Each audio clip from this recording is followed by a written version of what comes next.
बिहार में voter list के revision को लेकर विवाद अभी भी थमने का नाम नहीं ले रहा है और अब एआईएमआईएम ने भी इस मुद्दे को लेकर इलेक्शन कमीशन को एक चिट्ठी लिखी है और उसको लेकर उनका कहना है कि इस तरीके से वोटर रिवीजन जल्दबाजी में नहीं होना चाहिए। आखिरकार उनकी आपत्ति क्या है और बिहार के चुनाव को लेकर एआईएमआईएम क्या करने वाला है, इन सारे मुद्दों को लेकर हमारे साथ बातचीत करने के लिए है एआईएमआईएम के अध्यक्ष और लोकसभा के सांसद असदुद्दीन ओवैसी। ओवैसी साहब, सबसे पहले तो चुनाव आयोग एक महीने में रिवीजन पूरी करने की बात कर रहा है और उसको लेकर तमाम राजनीतिक पार्टी आपत्ति जता रही है। आपकी पार्टी ने भी इसको लेकर एक खत लिखा है इलेक्शन कमीशन को, चिट्ठी लिखी है, क्या आपत्ति है आपको? देखिए, ये जो इंटेंसिव रिवीजन होने जा रहा है इसके बहुत ही दूर नतायज निकलेंगे, फार रीचिंग इम्पैक्ट रहेंगे। और अनफॉर्चुनेटली इलेक्शन कमीशन कोई कंसल्टेशन नहीं किया कोई पॉलिटिकल पार्टी से, और मैं आपको बता रहा हूं कि गारंटीड फेलियर होगा।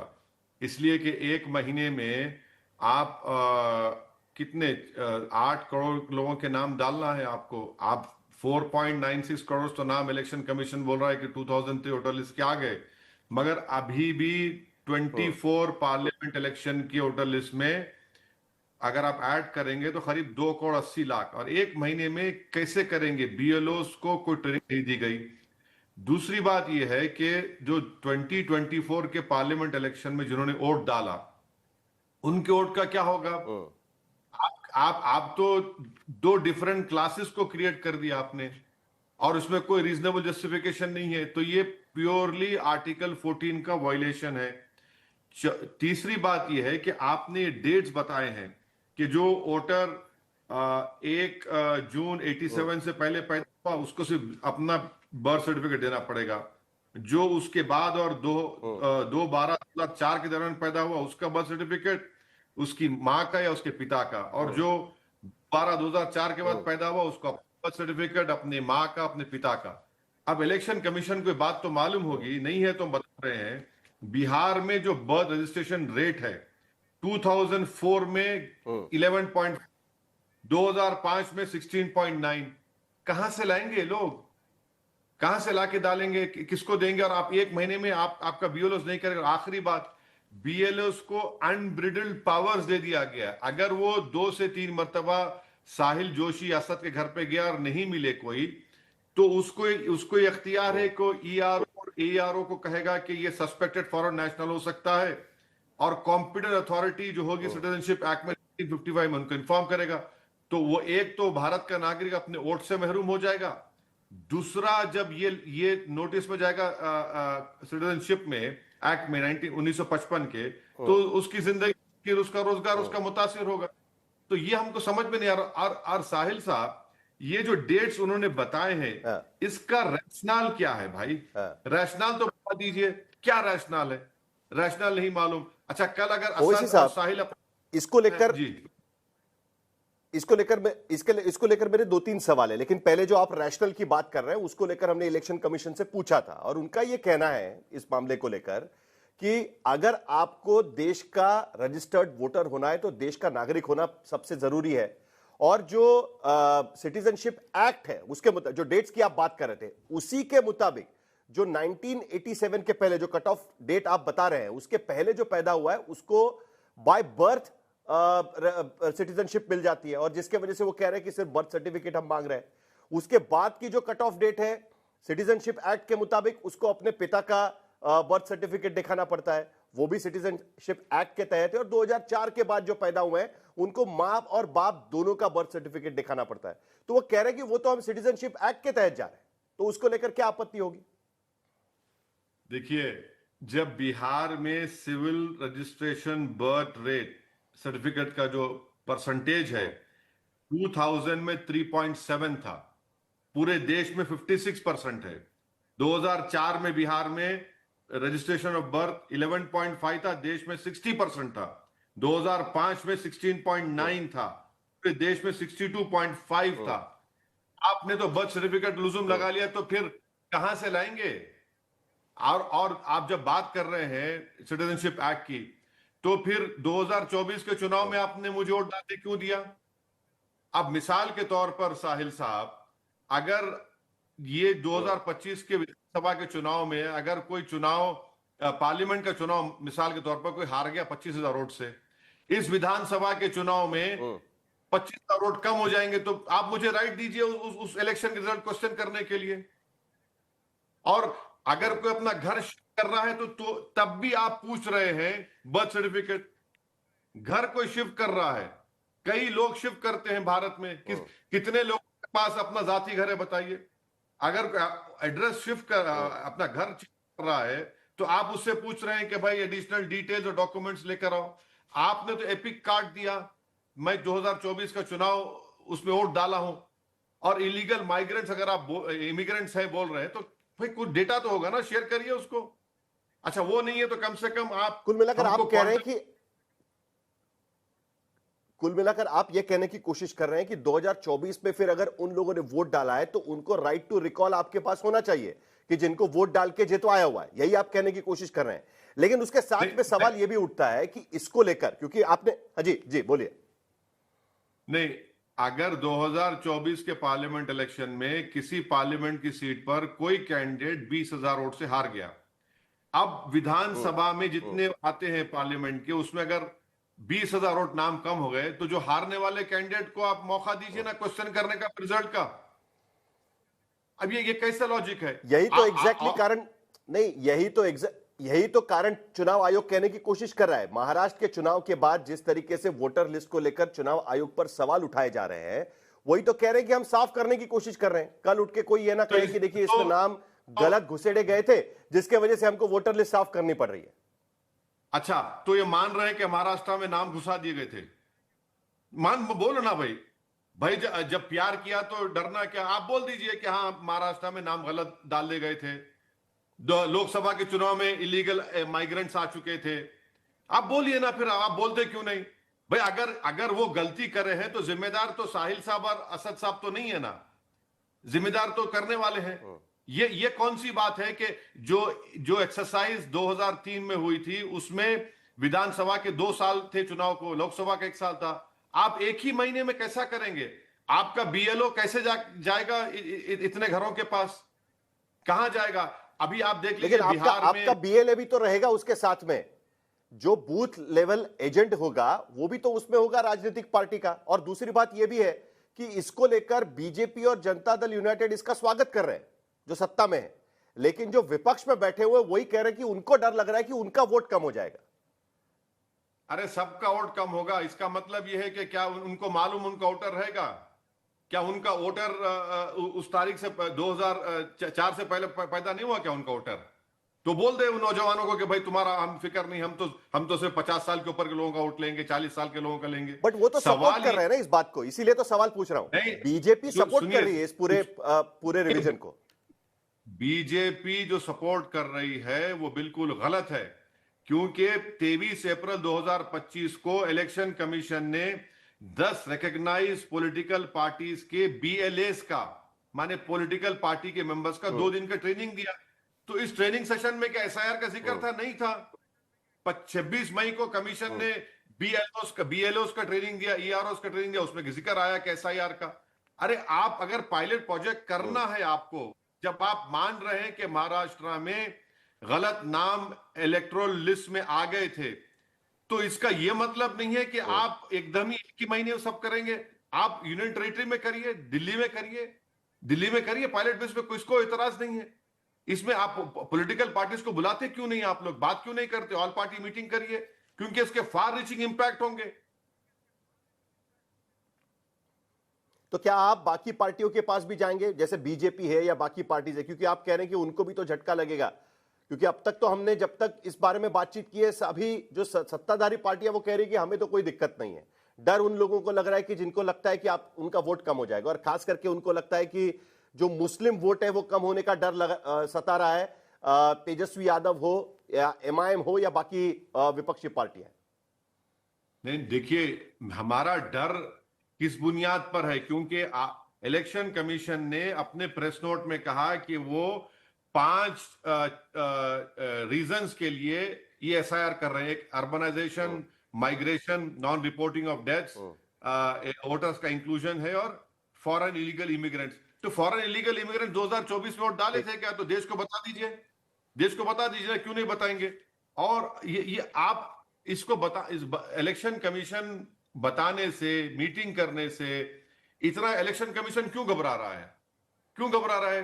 अब भाई आप एक महीने में एक्सरसाइज को नहीं कर पाएंगे, हमारा अप्रेंशन वही है। आप बीएलएस की बात कितने पॉलिटिकल पार्टीज के पास बीएलए होगा बताइए? और दूसरी बात यह है कि क्या पिछले 5 साल पहले बिहार के चुनाव में मेरे ख्याल से कुछ 10-15 हजार 20 हजार वोट का फर्क था टोटल वोट्स का, एनडीए अलायंस में और हाँ, राजद के अलायंस में। तो ये और तो इंडिया अलायंस में ये जी। पड़ेगा ना आपको।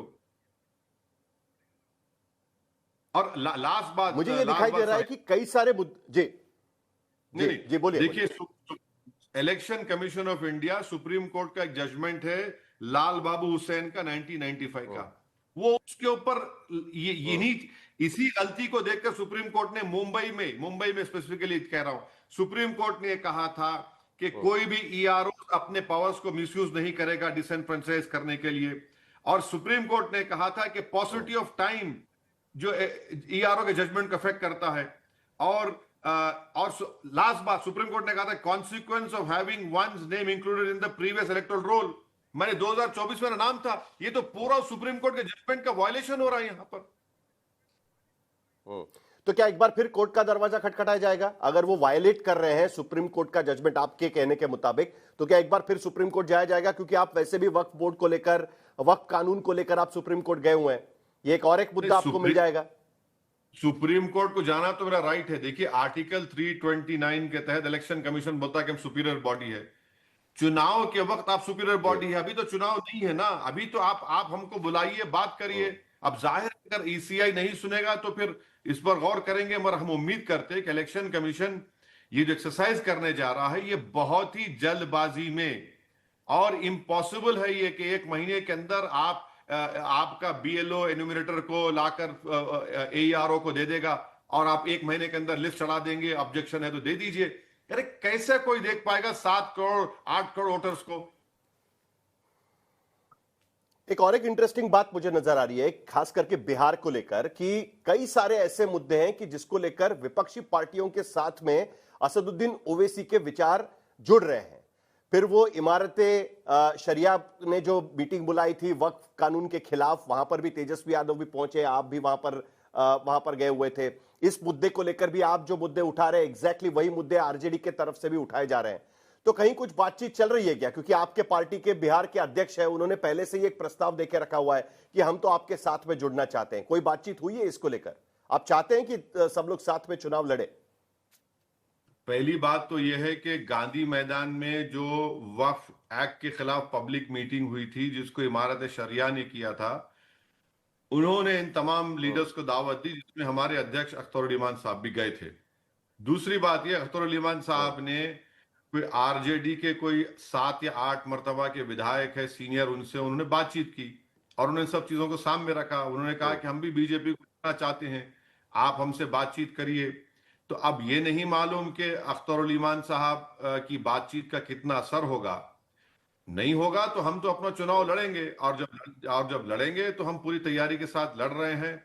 और हम 2 विधानसभा से अपना कैंडिडेट का अनाउंस भी कर चुके हैं।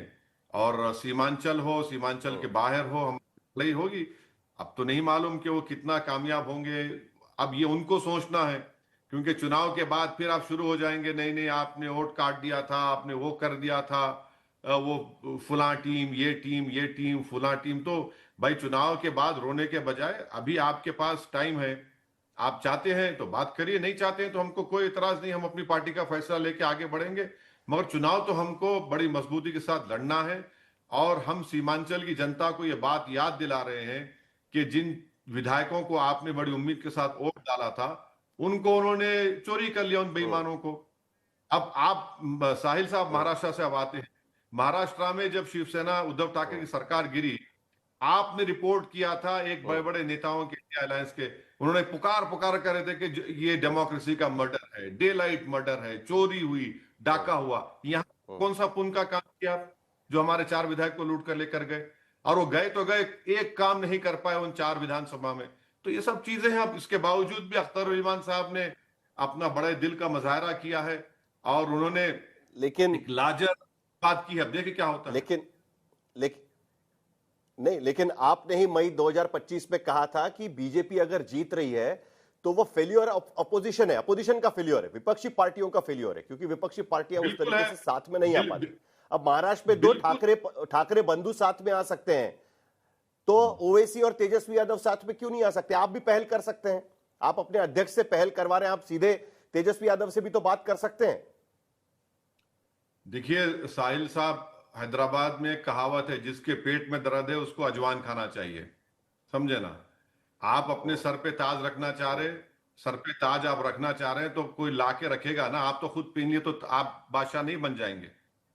जहां तक 5 साल पहले की बात है, मैंने पुरानी पार्लियामेंट की बिल्डिंग में राज्यसभा के राजद के दो बड़े इंपॉर्टेंट एमपीज के पास और एक पॉलिटिकल लीडर को खुद से जाकर बोला, ये बड़ी तकलीफ दी बात होती है।